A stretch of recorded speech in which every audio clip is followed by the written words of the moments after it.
lagi, ada hari Minggu. Rekamannya udah on ya? Cek, udah on. Udah ya?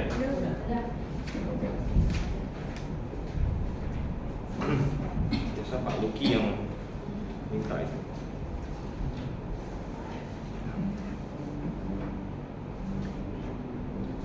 Baik, dan kita akan kembali mulai. Kita akan buka Alkitab kita ke dalam Wahyu, dan kita sudah masuk ke Wahyu pasal 3 sekarang. Tapi kita masih di dalam pembelajaran tentang 7 jemaat. Jadi ada surat kepada 7 jemaat. Surat kepada 7 jemaat. Jadi ini adalah surat kepada jemaat di Sardis. Kita akan lihat ayat 1 sampai dengan ayatnya yang ke-6. Oke ya. Baik, kita akan membacanya. Habis itu baru kita berdoa. Seperti biasa kita baca silih berganti saja. Oh, panas ya ini baru nyala. Oke, kita akan baca silih berganti. Saya akan mulai ayat 1, kemudian jemaat sekalian ayat 2, demikian sampai dengan ayatnya yang ke-6 ya. Sudah dapat, saya akan mulai. Demikian firman Tuhan. Dan tuliskanlah kepada malaikat jemaat di Sardis, inilah firman Dia yang memiliki ketujuh roh Allah dan ketujuh bintang itu. Aku tahu segala pekerjaanmu, engkau dikatakan hidup padahal engkau mati. Bangunlah dan kuatkan apa yang sudah hampir mati. Sebab tidak satupun dari pekerjaanmu aku dapati sempurna di hadapan Allahku. Ayat 3, karena itu ingatlah bagaimana engkau telah menerima dan mendengarnya. Turutilah itu dan bertobatlah, karena jikalau engkau tidak berjaga-jaga, aku akan datang seperti pencuri dan engkau tidak tahu pada waktu manakah aku tiba-tiba datang kepadamu. Tetapi Sardis ada beberapa orang yang tidak mencemarkan pakaiannya. Mereka akan berjalan dengan aku dalam pakaian putih, karena mereka adalah layak untuk itu.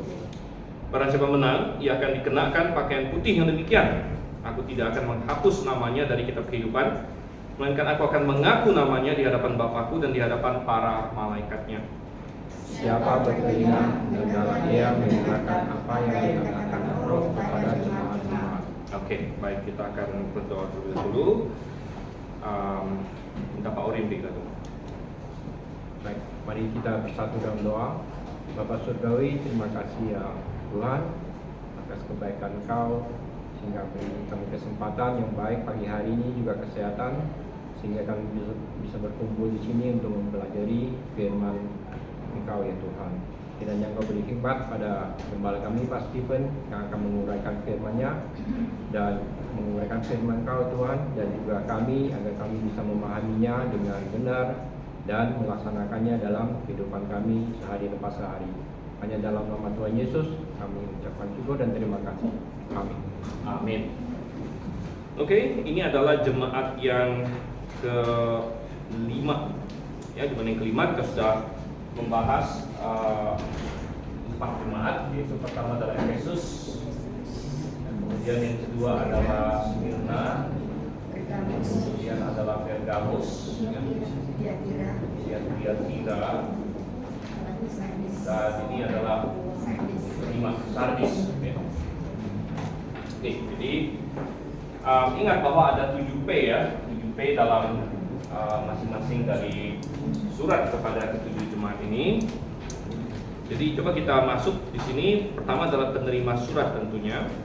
Tuliskanlah kepada malaikat jemaat di Sardis, di ayat yang pertama di situ. Poin nomor 1, kota Sardis dalam sejarah adalah kota yang kaya raya dengan industri percetakan koin perak dan emas. Dan ini adalah kota yang penting pada waktu itu, dulunya, gitu ya. Kekayaannya dan situasi geografisnya yang menguntungkan. Jadi dia terletak di bawah kaki gunung, tapi juga ada sungai. Jadi ada sungai yang membentengi, gitu ya. Sehingga musuh dianggap sulit untuk menyerang kota Sardis ini, karena di belakangnya gunung, kemudian di depannya kayak ada benteng sungai begitu, sehingga mereka sering merasa aman, merasa nyaman, ya. Tetapi juga membuat mereka tidak berhati-hati dan tidak berjaga-jaga. Maksudnya, jadi kekayaannya dan situasi geografisnya membuat mereka merasa tak terkalahkan. Namun sejarah ada mencatat juga bahwa terjadi gempa bumi yang cukup besar, yaitu pada tahun 17 Masehi di kota Sardis, ya. Dan juga gejolak ya, ekonomi dan politik ya, memudarkan kejayaan kota ini. Jadi sampai dengan ditulisnya Kitab Wahyu, yaitu sekitar tahun 90-an, kota ini sudah jatuh cukup jauh dari puncak kejayaannya gitu. Di dekat kota ini, salah satu hal yang terkenal mengenai kota ini, ada yang disebut sebagai nekropolis. Jadi tidak jauh keluar dari kota ini sedikit, jadi masih lingkaran kota lah gitu ya. Keluar dari kota sedikit ada yang mereka sebut nekropolis, yaitu tempat pekuburan bagi orang-orang kaya dan bangsawan. Jadi ini menjadi salah satu hal yang terkenal, sehingga banyak orang kalau dia adalah bangsawan atau orang kaya, kalau mati sering mau dikuburkan di nekropolis yang di Sardis itu, karena itu tempatnya cakep lah begitu ya. Ya kalau kita hari ini di zaman modern ini ada pekuburan biasa, ada juga pekuburan yang dalam tanda kutip mahal kan gitu ya. Seperti di San Diego atau entah di mana ya, di marketingnya sebagai tempat yang pekuburan yang inilah elit gitu istilahnya gitu ya. Nah rupanya itu bukan konsep baru ya, jadi di abad pertama itu juga sudah ada seperti itu. Jadi ini menjadi semacam bisnis juga ya, bisnis kematian gitu ya, makanya disebut nekropolis gitu. Nekropolis ya. Dan ini sangat menarik sekali karena rupanya Tuhan sengaja menulis surat kepada tiap-tiap jemaat ini, dan sepertinya karakteristik dari tiap-tiap jemaat itu ada sedikit mempengaruhi jemaatnya. Jadi karakteristik kota ada mempengaruhi jemaat gitu, kalau kita perhatikan. Ya, misalnya Smyrna adalah tempat penganiayaan, itu mempengaruhi karakter jemaat itu dan sebagainya. Nah, di Sardis ada nekropolis, ada bisnis kematian. Di situ ada di mana mereka bangga dengan ini pekuburan kami yang indah dan sebagainya, dan itu ada mempengaruhi sifat jemaat juga sepertinya. Ya, di mana nanti kita akan lihat Tuhan mencela bahwa jemaat itu ya, punya nama bahwa mereka hidup namun sebenarnya mati gitu ya. Oke. Nah, kita lihat sekarang poin kedua, setelah penerima surat kita mendapatkan pengirim surat. Yang pengirim surat siapa? Tentu Tuhan Yesus. Tapi bagaimana Tuhan Yesus menyatakan diri, ini juga khas untuk masing-masing jemaat. Kepada tiap jemaat dia memberikan gambaran yang berbeda tentang dirinya ya. Dan poin nomor 2 kita, kepada gembala jemaat di Sardis, Tuhan Yesus perkenalkan diri sebagai yang memiliki ketujuh roh Allah. Ketujuh roh Allah. Bahwa dikatakan di situ di ayat 1, inilah firman Dia yang memiliki ketujuh roh Allah. Nah, apa maksudnya ini? Ya kita harus melihat kembali ke nubuat ya di dalam Yesaya. Itu isian kita. Ini sesuai dengan nubuat tentang Mesias di Yesaya. Yesaya pasalnya yang ke-11. Coba kita buka kembali di dalam Perjanjian Lama.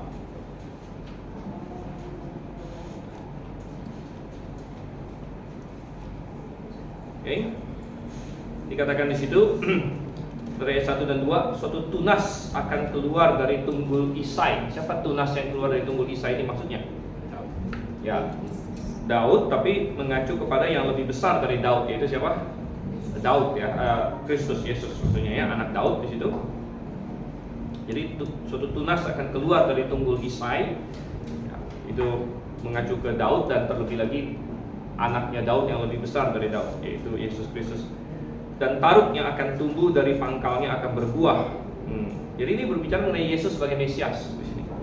Dan ayat 2, roh Tuhan akan ada padanya, roh hikmat dan pengertian, roh nasihat dan keperkasaan, roh pengenalan dan takut akan Tuhan. Jadi kita melihat di sini ada 7 hal. Roh ini disebut dengan 7 ya. Ya, roh Tuhan. Ini roh apa ini, right? Itu hikmat dan pengertian, Kemudian selanjutnya ada roh nasihat dan perkasaan. Nasihat, perkasaan. Kemudian ada roh pengenalan dan takut akan Tuhan. Roh pengenalan dan roh takut akan Tuhan. Ya, jadi ini ada 7 di sini. 1, 2, 3, 4, 5, 6. Ini signifikan karena di dalam Wahyu banyak sekali kita temu angka 7 ini, ya kan? Ada 7 jemaat.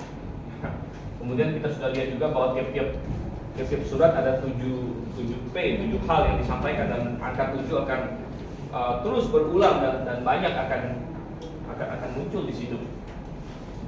Nah, jadi ini menggambarkan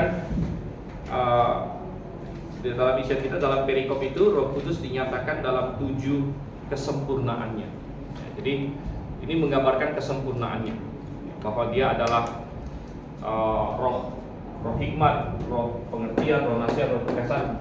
Tentu masih ada hal-hal lain lagi yang bisa disebutkan tentang Roh Kudus tentunya, tapi dia sengaja digambarkan dalam 7 ini untuk menggambarkan kesempurnaan. Nah, kenapa angka 7 menggambarkan kesempurnaan? Kenapa angka 7 menggambarkan kesempurnaan dalam Alkitab?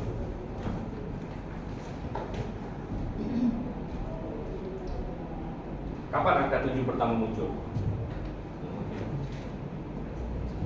Penciptaan, ya. Dan pada penciptaan, pada hari ke-7, dan itu adalah asal usul kenapa angka 7 dipakai untuk menggambarkan kegenapan atau kesempurnaan. Karena Tuhan selesai menciptakan langit dan bumi, lalu beristirahat pada hari ke-7. Jadi 7 itu lengkap, itu genap, lengkap. Makanya angka 7 dipakai untuk menggambarkan kesempurnaan, ya, kesempurnaan atau kelengkapan. Makanya ke-7 roh Allah di sini ya, mengacu kepada Roh Kudus dalam pengertian kesempurnaannya dia, ya, kesempurnaannya dia. Kita bukan berkata bahwa karena ada orang yang punya teori, oh Roh Kudus ada 7 berarti katanya. Nah, kita tidak berkata demikian. Kalau Roh Kudus ada 7 berarti katanya, bahkan saya pernah mendengar ada teolog yang berkata kalau itu bukan Tritunggal, tapi apa 9 tunggal katanya. Ya. Nah, 9 tunggal. Jadi dia mengajarkan begitu. Tadinya saya pikir dia main-main, ternyata serius juga dia. Ya. Itu ada 9 tunggal katanya. Karena Roh Kudusnya ada 7 dibilang. 7 Roh Kudus plus Bapa plus Anak katanya. Jadi 9 katanya. Lalu dia dapat dari mana? Ya 7-nya dapat dari sini katanya. Dari Wahyu 3 ada ke-7 Roh Allah katanya. Ya, jadi 9 ilmuwan. Bukan Tri-inuan lagi. Ya, bukan Tritunggal. Jadi kalau 9 apa? Saya lupa. Daksa ya, apa sih? 9 Daksa tunggal atau apa? Daksa 10 ya. Ya ada lah apa? Nona kalau salah. Nona. Ya. Jadi 9 in 1 gitu. Tidak, kita tetap percaya Tritunggal. Ya, jadi ini bukan berarti Roh Kudus ada 7, tapi berbicara mengenai kesempurnaan Roh Kudus. Dan kalau kita lihat di ini ya, kembali ke ini. Jadi di Yesaya 11 ayat 2 kan Roh Tuhan akan ada padanya. Nah, dalam bahasa Ibrani sebenarnya akan ada padanya itu bisa juga diterjemahkan dia memiliki. Dia memiliki. Ya, karena di bahasa Ibrani untuk berkata memiliki itu dia nggak punya kata khusus untuk memiliki sebenarnya. Ya, tapi dia kayak misalnya secara literal kalau misalnya kita bilang Abraham punya kambing gitu ya. Dalam bahasa Ibrani itu literalnya adalah ada pada Abraham kambing. Gitu. Jadi dia nggak punya kata yang spesial untuk memiliki sebenarnya. Dan itu khasnya bahasa Ibrani kan. Dia nggak punya kata spesial untuk memiliki. Kalau dia mau pengen bilang Abraham punya domba, dia bunyi kalimatnya adalah ada pada Abraham domba. Jadi ada pada siapa itu berarti dia punya. Gitu. Itu secara literal artinya seperti itu ya. Jadi kalau dikatakan Roh Tuhan akan ada padanya, bisa juga terjemahkan, dia akan mempunyai, dia akan memiliki Roh Tuhan. Dan ini cocok dengan yang tadi di Wahyu itu. Ya, ini Wahyu dikatakan apa? Wahyu 3 balik lagi kita. Dia yang memiliki ketujuh roh Allah. Dia memiliki ketujuh roh Allah. Jadi Roh Kudus ya, datang kepada Yesus Kristus di masa pelayanan dia. Kita membaca pada saat dia dibaptiskan, ya, Roh Kudus turun kepadanya dan sebagainya. Jadi dia memiliki roh Allah di sini. Ya. Oke, dan memiliki roh Allah, apa signifikansinya, terutama bagi jemaat di Sardis begitu? Karena rohlah yang memberi kehidupan. Nah, bukan tubuh yang memberi kehidupan, roh yang memberi kehidupan. Ya kalau misalnya seseorang masih ada tubuhnya tapi rohnya nggak ada lagi, ya kita bilang itu mati gitu. Ya, kalau misalnya ada orang mati kan tubuhnya masih ada gitu sebenarnya. Yang nggak ada apa? Rohnya, roh dan jiwa. Roh dan jiwanya tidak ada lagi. Jadi yang memberi kehidupan itu adalah roh. Nah ini signifikan bahwa Tuhan Yesus berkata, aku yang memiliki Roh Kudus dalam kesempurnaan, ketujuh roh Allah, berbicara kepada jemaat Sardis nanti yang akan Tuhan tuduh kamu ini mati sebenarnya.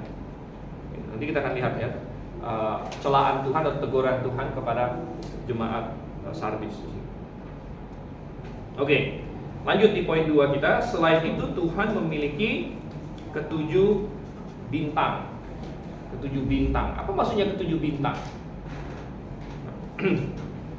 Masih ingat apa bintang yang dimaksud di sini? Kita kembali ke Wahyu 1 ayat 20. Kita kembali ke Wahyu 1 ayat 20. Dan rahasia ketujuh bintang yang telah kau lihat pada tangan kananku dan ketujuh kaki dian emas itu, ketujuh bintang itu ialah malaikat ketujuh jemaat dan ketujuh kaki dian itu adalah ketujuh jemaat.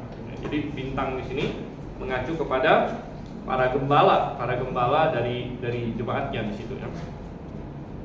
Jadi dalam misian kita, selain itu Yesus memiliki ketujuh bintang menyatakan kendali dan otoritas atas para gembala. Jadi gembala-gembala harus menyadari bahwa mereka adalah under shepherd istilahnya, under shepherd ya. Sedangkan Tuhan Yesus adalah the over shepherd. Ya. Over shepherd itu ya maksudnya gembala agung gitu, gembala yang mengatasi. Ya. Oke. Jadi Tuhan menyatakan otoritas Dia. Masuk ke poin ketiga dan kembali ke Wahyu pasal 3 ayat yang kedua sekarang. Masih ayat yang pertama bahkan. Masih ayat yang pertama. Ya, aku tahu segala pekerjaanmu. Nah ini konsisten ya, Tuhan Yesus selalu berkata kepada jemaat-jemaat bahwa Dia tahu pekerjaan mereka. Bahkan Tuhan katakan itu kepada semua jemaat. Dia tahu pekerjaan mereka. Ini adalah P yang ketiga, yaitu pengetahuan Yesus Kristus. Tuhan tahu segala pekerjaan mereka. Itu poin 3. Poin 3 kita, pengetahuannya tentang pekerjaan Sardis. Tetapi dalam kalimat yang sama, Tuhan langsung memberikan vonis yang tajam atas kondisi jemaat tersebut. Apa vonis yang tajam tersebut? Dikatakan di sini di ayat 1. Engkau dikatakan hidup. Engkau dikatakan hidup secara literal dalam bahasa aslinya adalah engkau mempunyai nama bahwa engkau hidup. Atau engkau mempunyai reputasi bahwa engkau hidup. Nah, engkau dikatakan hidup, engkau mempunyai nama secara literal. Engkau mempunyai reputasi bahwa engkau hidup. Oke, itu isian kita. Mereka mempunyai nama atau reputasi, atau orang-orang tahu, oh jemaat Sardis begini-begini. Jadi sudah ada reputasi bahwa mereka hidup, tetapi sebenarnya mati. Mereka dikatakan hidup, tapi sebenarnya mati. Ini adalah vonis dari Tuhan. Dan vonis dari Tuhan adalah yang paling penting. Tidak peduli vonis orang lain apa begitu. Dan vonis Tuhan sering berbeda dengan vonis manusia. Misalnya di Smyrna, apa Tuhan bilang? Di Smyrna pasal 2 ayat 9, aku tahu kesusahanmu dan kemiskinanmu.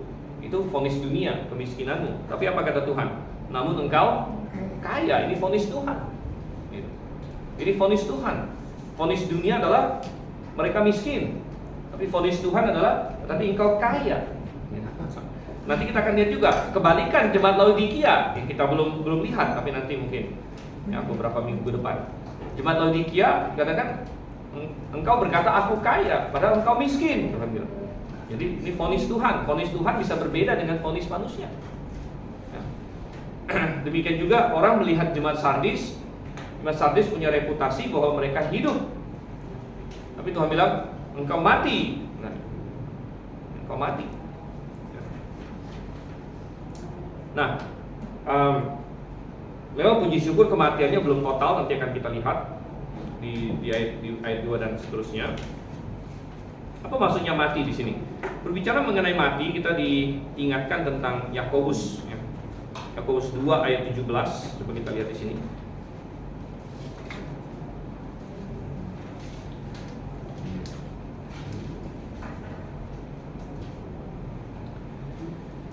Yakobus 2 ayat 17.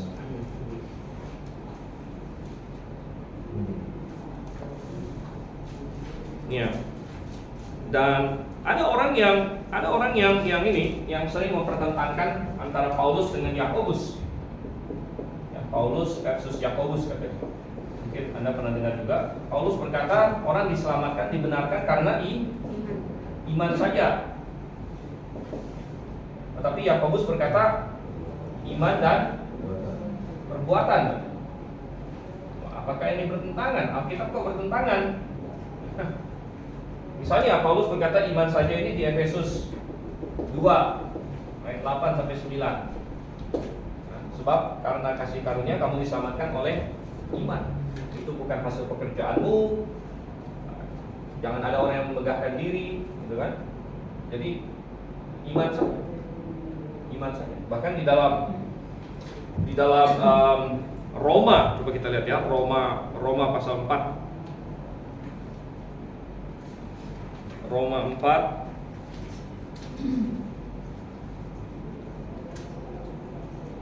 dari ayat 2 dan 3.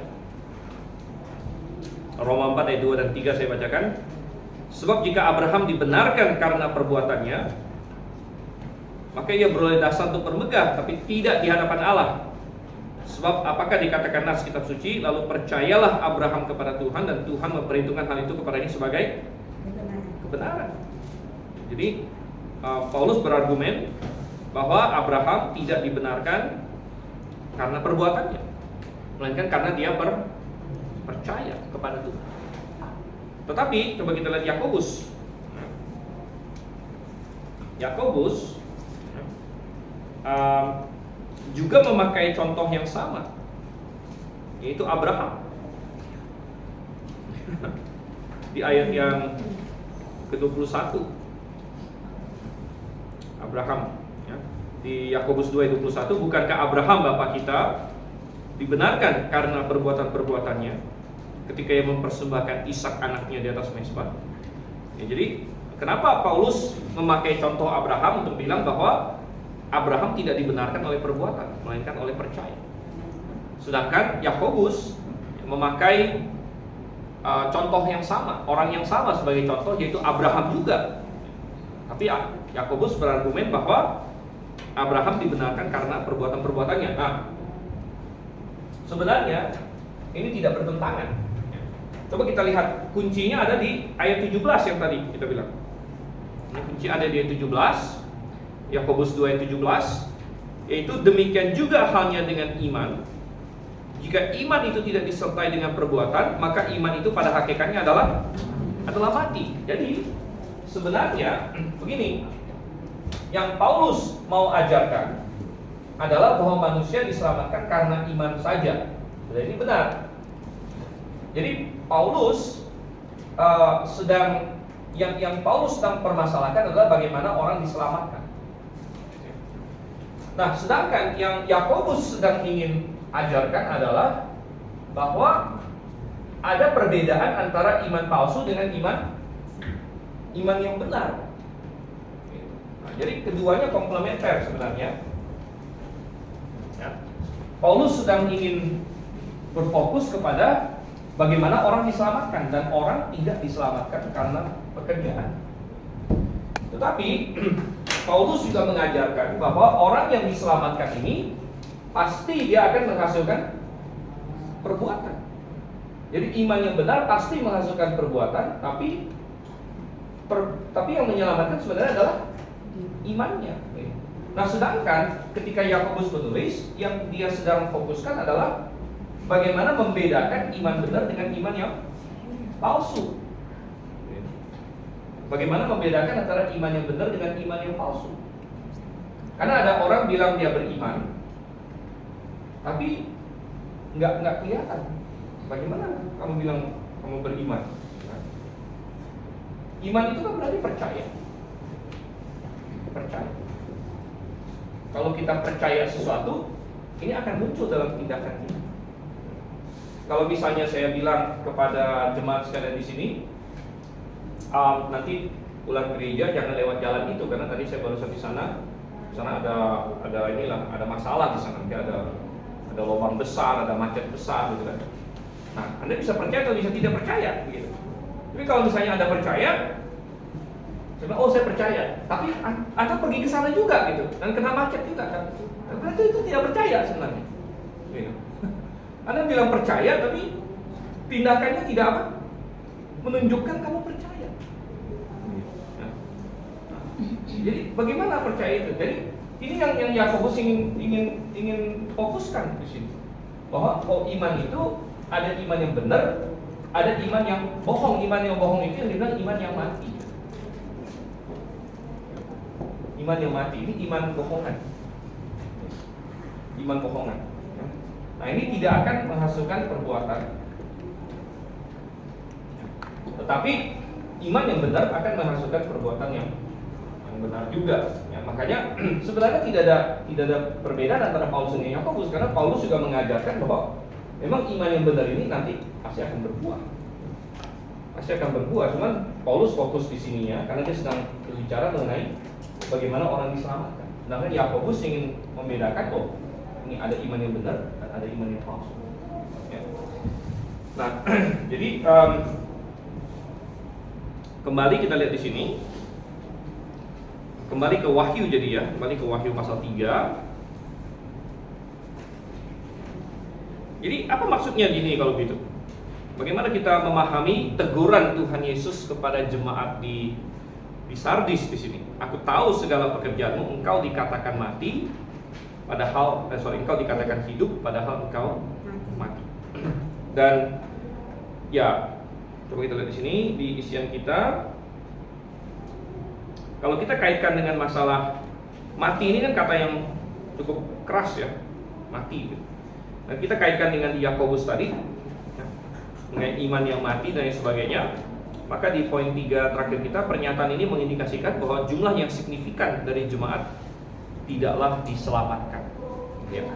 Jumlah yang signifikan dari jemaat di Sardis ini adalah orang-orang yang tidak diselamatkan. Sehingga mereka punya nama bahwa mereka hidup. Ya, mereka punya titel sebagai orang Kristen, gitu kan? Dan mereka adalah anggota jemaat dan lain sebagainya. Namun mereka adalah sebagian, ya, jumlah yang signifikan dari jemaat adalah orang yang tidak diselamatkan. Oke, kita masuk ke ayat kedua dan poin keempat kita. Bangunlah dan kuatkanlah apa yang masih tinggal, yang sudah hampir mati, sebab tidak ada satupun dari pekerjaanmu aku dapati sempurna di hadapan Allah. Oke, di poin nomor 4 kita, Tuhan memberikan perintah agar gembala ini, dan dari gembala berarti sama dengan perintah kepada jemaatnya gitu ya. Jadi sering perintah Tuhan Yesus di tiap-tiap jemaat ini dalam bentuk orang kedua tunggal gitu ya. Jadi kamu lakukan ini, kamu itu mengacu ke gembalanya sekaligus kepada jemaatnya gitu ya. Itu kepada jemaatnya. Jadi Tuhan memberikan perintah agar gembala dan jemaat ya, bangun di sini. Bangun.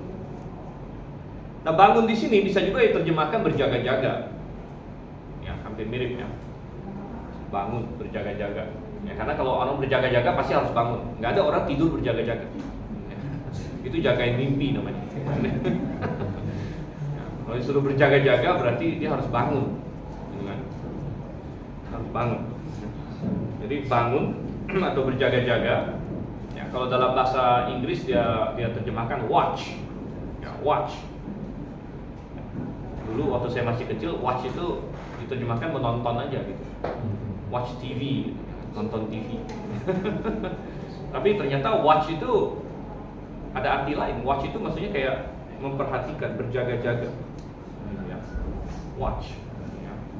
Jadi mereka harus berjaga-jaga. Jadi mereka tidak boleh terninabobokan oleh situasi mereka. Mereka tidak boleh ya udah biarin aja lah ya, ini apa banyak jemaat yang tidak diselamatkan dan lain sebagainya. Tidak boleh begitu. Dan selain harus bangun, mereka harus apa? Menguatkan yang masih tinggal. Ya, menguatkan yang masih tinggal, yang sudah hampir mati katanya. Jadi untung memang enggak semuanya sudah mati total. Kalau semuanya sudah mati total, ya berarti jemaat Sardis sudah tidak lagi menjadi kaki diannya Tuhan, tidak lagi menjadi tiang penopang dasar kebenaran. Tapi masih ada di Sardis. Nanti kita akan lihat masih ada di Sardis orang-orang yang baik. Gitu. Dan gembala jemaat harus menguatkan yang masih tersisa ini. Ya, harus ya, katanya di sini menguatkan yang masih tinggal, yang hampir mati. Jadi di isian kita kaki dian di Sardis ini bagaikan lilin yang sudah hampir padam. Ya, lilin yang hampir padam. Terang yang masih ada harus dikuatkan. Ya, dari orang-orang yang sungguh-sungguh sudah bertobat di jemaat itu, ya, mereka harus menguatkan yang lain. Ya, entah yang tidak diselamatkan itu harus disiplin, harus dikeluarkan atau ditobatkan. Ya, ditobatkan. Dan kelemahan di Sardis terlihat dari fakta bahwa pekerjaan mereka tidak sempurna. Pekerjaan mereka tidak sempurna di hadapan Allah. Itu juga penilaian Tuhan Yesus. Tidak satupun dari pekerjaanmu aku dapatkan sempurna di hadapan Allah. Nah, ada beberapa poin di sini. Pertama, dalam tanda kurung dikatakan CT menambahkan kata ku di sini. Sehingga di bahasa Indonesia juga tidak satupun dari pekerjaanmu aku dapat disempurna di hadapan Allahku katanya. Dan Anda berkata, nggak beda satu kata saja. Beda satu kata bisa berbeda karena ayat ini sering dipakai oleh kayak saksi Yehova. Ingat saksi Yehova menolak apa? Keilahian Yesus. Yesus Kristus. Mereka saksi Yehova beranggapan bahwa Yesus itu Allah kecil gitu.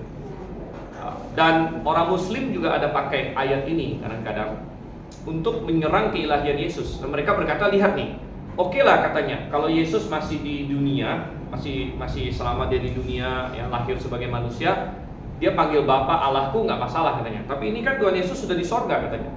Ya, ini argumen mereka, gitu kan? Karena di kitab Wahyu di sini Tuhan Yesus sudah di sorga, kenapa dia masih sebut Allahku? Nah, ya, gitu. Ya. Dan oke lah kita bisa jawab macam-macam. Tapi daripada menjawab macam-macam, lebih baik kita kembali ke akarnya. Sebenarnya di bahasa aslinya nggak ada kataku di situ, gitu ya. Di teks yang benernya, gitu. Di teks TR, gitu. Tidak ada kataku. Dan itu ditambahkan di dalam critical text. Gitu. Ya, tapi saya ingin kasih tahu saja bahwa ayat ini kadang-kadang dipakai oleh saksi Yehova, oleh sebagian orang Muslim bahkan, gitu ya, untuk berkata lihat nih Yesus bukan Allah karena sampai di sorga pun dia masih menyebut Bapa Allahku katanya. Nah sebenarnya sih kita bisa bilang bahwa kalaupun ada kataku juga sebenarnya nggak membuktikan poin mereka sebenarnya, gitu ya. Karena Tuhan Yesus dia bisa mengidentifikasikan diri bersama dengan manusia yang dia selamatkan juga begitu. Jadi, kalaupun ada kataku di sini, bukan berarti keilahian Yesus gugur. Ya. Tetapi seluruh kontroversi ini bahkan tidak perlu ada dari awalnya, ya. Karena kata kunya sebenarnya nggak ada di situ gitu, di dalam Textus Receptus. Oke. Itu poin pertama. Kemudian hal lain lagi yang bisa kita lihat di sini adalah bahwa pekerjaan yang sempurna, gitu ya. Pekerjaan yang sempurna, tidak ada satupun dari pekerjaanmu aku dapati sempurna di hadapan Allahku. Ya, dan ini kembali mengacu kepada ini fakta bahwa banyak di antara mereka tidak diselamatkan, ya. Karena di dalam perjanjian lama memang Tuhan ada perintah. Ya, di dalam perjanjian lama persembahan kepada Tuhan. Ini ceritanya mezbah ya, ada batu. Persembahan kepada Tuhan, domba atau apapun juga, ya. Binatang apapun juga, domba, lembu, segala macam, itu harus tidak bercacat. Tidak boleh orang Israel mempersembahkan domba yang buta, domba yang timpang, itu tidak boleh. Mereka harus mempersembahkan domba yang sempurna, tidak bercacat. Hanya itu yang akan Tuhan terima. Dan kenapa demikian? Ya karena domba ini kan melambangkan Yesus Kristus, ya. Dan juga mau mengajarkan kepada umat Tuhan untuk memberikan yang terbaik untuk Tuhan. Jadi di Maliaki Tuhan marah-marah. Tuhan marah di Maliaki, Anda boleh baca, karena orang Israel sengaja, jadi misalnya gini, dia tahu dia harus kasih persembahan sama Tuhan. Yaudah dia sengaja pilih domba yang cacat gitu, karena domba ini kan mau dipersembahkan gitu kan. Yaudahlah yang cacatnya aja lah. Gitu. Dan Tuhan marah, dia bilang, kamu kalau sama gubernur kamu aja nggak akan seperti itu. Kita baca Maliaki. Ya. Kamu sama pembesar kamu, bangsawan kamu aja nggak akan berani kasih persembahan yang cacat. Kok sama Tuhan seperti itu? Ya. Nah, tapi selain karena untuk melatih manusia untuk memberikan yang terbaik untuk Tuhan, ini juga sebenarnya karena ini menggambarkan Yesus Kristus. Dan Yesus Kristus adalah pribadi yang tidak ada dosa. Jadi dia harus digambarkan dengan binatang yang tidak bercacat. Ya, dan nah, ketika kita diselamatkan, apapun yang kita lakukan, misalnya bagi orang Kristen, apa yang harus kita persembahkan? Coba kita buka Roma 12. Roma 12 ayat 1. Ini kan? Bagi orang Kristen apa yang harus kita persembahkan? Roma 12 ayat 1. Karena itu saudara-saudara, demi kemurahan Allah aku menasihatkan kamu supaya kamu mempersembahkan apa? Tubuhmu. Kita harus mempersembahkan diri kita sendiri sebagai persembahan yang hidup, yang kudus dan yang berkenan kepada Allah. Itu adalah ibadahmu yang sejati. Kita mempersembahkan diri kita sendiri. Nah, pertanyaannya adalah, apakah diri kita ini, kalau kita bandingkan dengan domba di PL, apakah diri kita ini kayak domba yang tak bercacat gitu? Ya kalau kita mau jujur, untuk tidak gitu kan. Kita punya banyak cacat, kita punya banyak dosa, kita punya banyak kesalahan. Tapi kita bisa mempersembahkan diri kita sebagai persembahan yang disenangi Tuhan. Nomor satu adalah tentu kita harus sudah diselamatkan, sehingga kita tidak mengandalkan kesempurnaan diri kita, tapi kesempurnaan Kristus. Jadi ketika kita melayani Tuhan dan melakukan semuanya, oke, kita melakukan the best, kita mau melakukan yang terbaik ya. Namun kalau bukan karena kita sudah diselamatkan, itu juga tidak akan ada apa-apanya di hadapan Tuhan. Kalau orang yang belum diselamatkan, orang-orang dunia atau orang yang belum lahir baru, dia mau melakukan yang terbaik pun, itu adalah itu tidak ada nilainya bagi Tuhan sebenarnya. Tetapi ketika kita sudah diselamatkan, ya, kita melakukan the best untuk Tuhan, yang terbaik untuk Tuhan. Memang dengan sendirinya itu tidak cukup sebenarnya, tapi karena sudah dibungkus oleh pengorbanan Yesus Kristus, maka kita bisa memberikan sesuatu yang menyenangkan bagi Tuhan ya, karena Kristus. Nah, di jemaat Sardis, di mana mereka punya masalah di situ, bahwa mereka banyak di antara mereka yang belum diselamatkan, makanya tidak heran Tuhan bilang, aku tidak mendapatkan pekerjaanmu sempurna. Aku tidak mendapatkan pekerjaanmu sempurna. hadapan Allah. Gitu ya. Oke, kita kembali lagi ke Wahyu pasal 3 ini. Ya, kayaknya kita nggak akan selesai, tapi kita satu poin lagi lah. Ya, poin nomor 5. Karena nanti ada pembahasannya cukup panjang juga tentang kitab kehidupan nanti ya. Itu akan kita bahas minggu depan. Tapi kita masuk poin 5 kita dulu. Di ayat yang ketiga. Karena itu ingatlah bagaimana engkau telah menerima dan mendengarnya. Turutilah itu dan bertobatlah. Karena jika engkau tidak berjaga-jaga, aku akan datang seperti pencuri dan engkau tidak tahu pada waktu manakah aku tiba-tiba datang kepadamu. Oke, poin nomor 5, Tuhan menyuruh jemaat untuk mengingat apa yang pernah mereka dengar dan terima. Ingatlah, kan? Ingatlah bagaimana engkau telah menerima dan mendengarnya. Jadi mendengar apa? Menerima apa? Nah, ini berkaitan dengan kebenaran yang diterima oleh setiap anak Tuhan. Coba kita buka Yohanes 17 ayat 8. Waktu Tuhan Yesus berdoa untuk murid-muridnya. Apa ciri khas murid Tuhan? Apa ciri khas murid Tuhan? Yohanes 17 ayat 8. Ini ciri khas murid Tuhan. Yohanes 17 ayat 8. Sebab segala firman yang engkau sampaikan kepadaku telah kusampaikan kepada mereka, dan mereka apa katanya? Telah menerimanya. Mereka telah menerimanya. Nah, telah kusampaikan berarti mereka dengar dong. Mendengar dan menerima. Telah kusampaikan kepada mereka dan mereka telah menerimanya.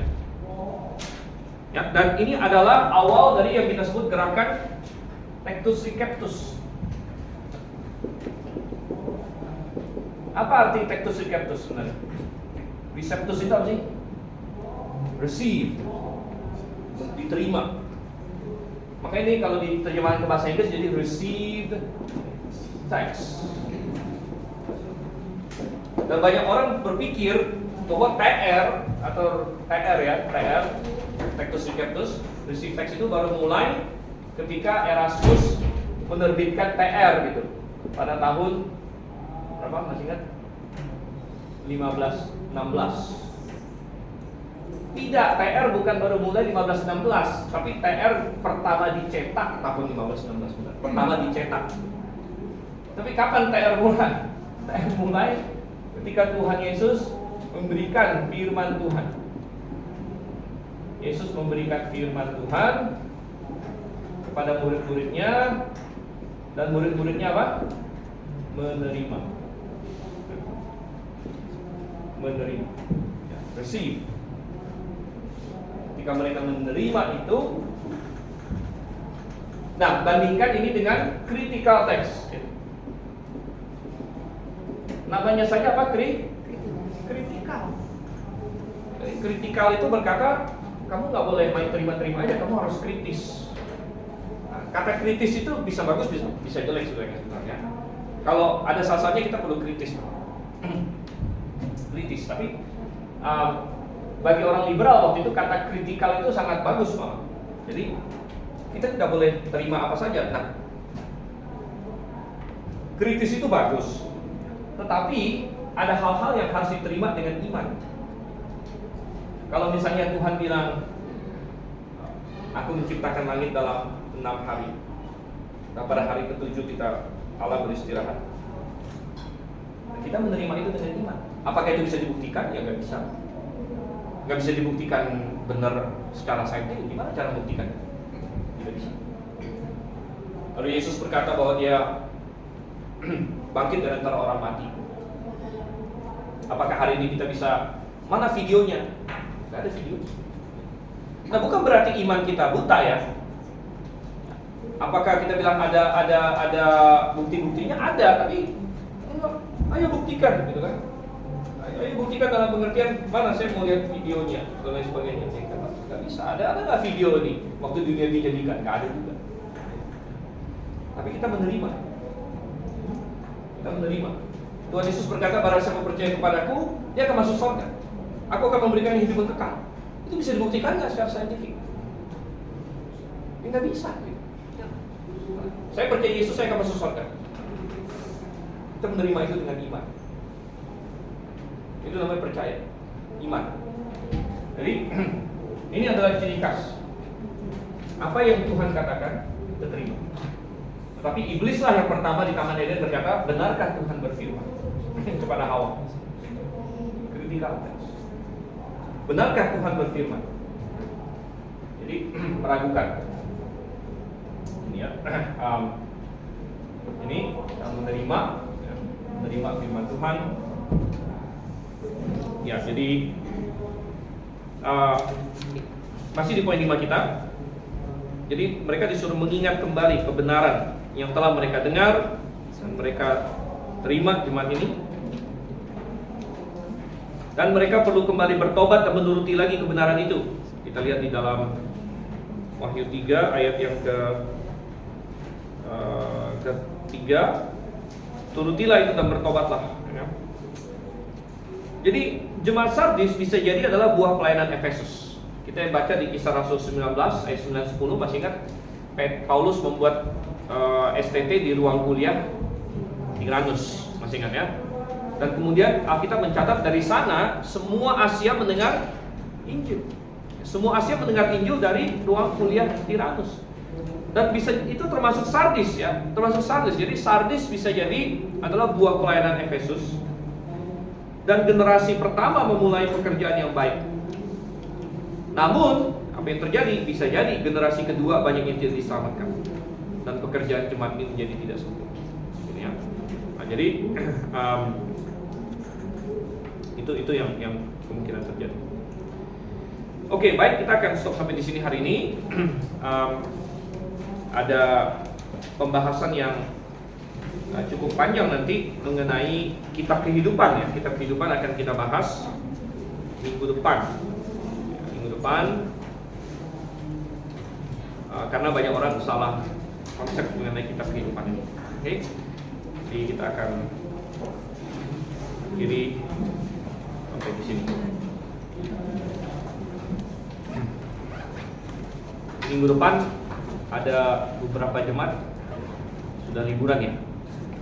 Pak Ori, Pak Timotius liburan semua. Siapa lagi yang liburan? Nggak ada. Oke. Nanti kalau mau ini kebetulan ada direkam ya, bisa mengikuti di ini ya, direkam oleh ini handphonenya Cio. Oke, kita berdoa dulu deh. Pak Denis minta doa, silakan Pak Denis. Terima kasih Tuhan karena Engkau telah memberikan Tuhan kami. Kiranya firman-Mu dapat menjadi pedoman buat kehidupan kami. Biarlah firman-Mu kami dapat lakukan pada kehidupan. Terima kasih Tuhan, dalam nama Tuhan Yesus. Amin. Amin.